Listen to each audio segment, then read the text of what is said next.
Assalamualaikum warahmatullahi wabarakatuh. Berjumpa kembali dengan channel Pelmi Dipa, belajar 5 menit ilmu pengetahuan alam. Kita membahas soal-soal yang berhubungan dengan cermin cekung dan cermin cembung ya. Jadi pada cermin cekung itu pada cermin lengkung itu ada dua macam, yaitu cermin cekung dan juga cermin cembung.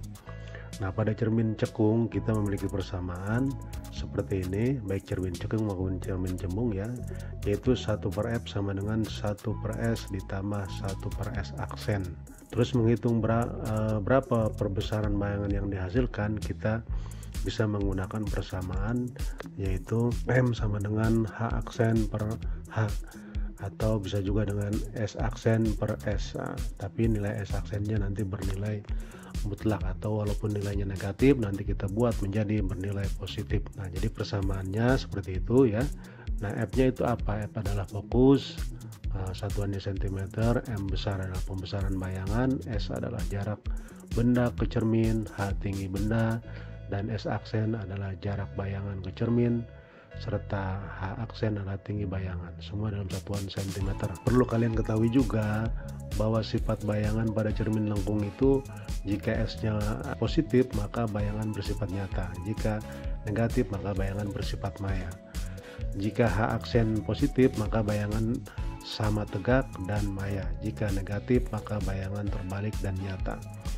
Jika M besar lebih besar daripada 1 maka bayangan diperbesar, namun jika lebih kecil daripada 1 maka bayangan diperkecil.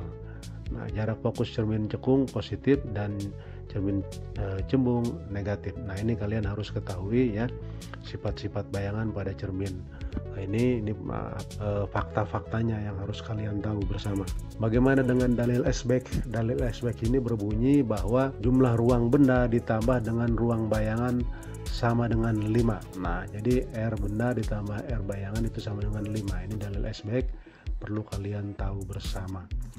Nah, bagaimana pembagian ruang bayangan pada cermin cekung? Ini bisa kalian lihat pada cermin cekung, ruang 1, ruang 2, ruang 3 itu ada di depan cermin ya, sementara ruang 4 itu ada di belakang cermin.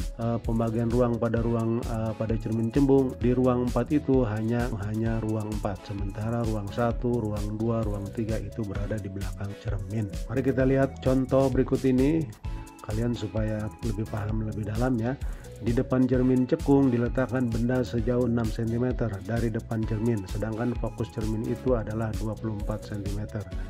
Coba kita tentukan nanti jarak bayangannya atau S aksen, pembesaran bayangan atau M besar, gambar posisi benda dan bayangan, serta sifat bayangan. Nah, kita jawab ya.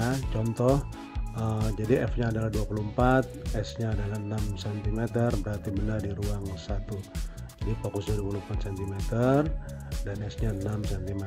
Persamaannya adalah 1/F sama dengan 1/S ditambah 1/S aksen, atau 1/24 sama dengan 1/6 ditambah 1/S aksen, sehingga kita memperoleh hasil adalah S aksen sebesar 8 cm, atau jarak bayangan itu adalah sekitar 8 cm. Nah, kita tentukan juga pembesaran bayangannya atau M nya. Nah, kita bisa cari dengan menggunakan persamaan M sama dengan S aksen per S. Nah, nilainya dibuat mutlak, walaupun nilai negatif nanti kita buat positif semuanya.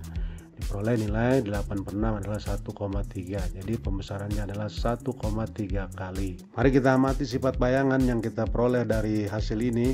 Dengan demikian maka sifat bayangannya adalah maya, tegak, diperbesar, dan berada di ruang 4. Kalian juga bisa melihat bagaimana pembesaran bayangan benda berada di ruang 1 dan bayangan berada di ruang 4. Ini sesuai dengan dalil S-back yang ada di depan, bahwa ruang benda ditambah ruang bayangan sama dengan 5. Selanjutnya contoh yang kedua, yaitu cermin cembung. Di depan cermin cembung diletakkan benda sejauh 20 cm dari depan cermin, sedangkan fokus cermin itu adalah 30 cm. Tentukan jarak bayangan atau S aksen, pembesaran bayangan atau M besar, gambar posisi benda dan bayangan gambar posisi benda, bayangan, dan sifat bayangannya. Selanjutnya kita jawab. Nah, di sini F-nya adalah minus 30. Kenapa minus 30? Karena bernilai negatif. Kita tahu perjanjiannya atau aturannya bahwa wilayah cermin jembung maka nilai F-nya adalah negatif, yaitu minus 30 cm dan S-nya adalah 20 cm. Dia berada di ruang 4. Nah, selanjutnya kita jawab. Kita dengan menggunakan persamaan bisa mendapatkan nilai S aksennya sekitar 12 cm dan bernilai negatif. Lalu berapa pembesarannya? Pembesarannya adalah 12 dibagi 20 atau sekitar 0,6. Kalau kita lihat nilai M-nya lebih kecil dari 1, artinya terdapat perubahan benda pada bayangan, yaitu diperkecil. Sifat bayangan yang bisa kita dapatkan adalah maya, tegak, diperkecil dan berada di ruang 1 ya, berada di ruang 1.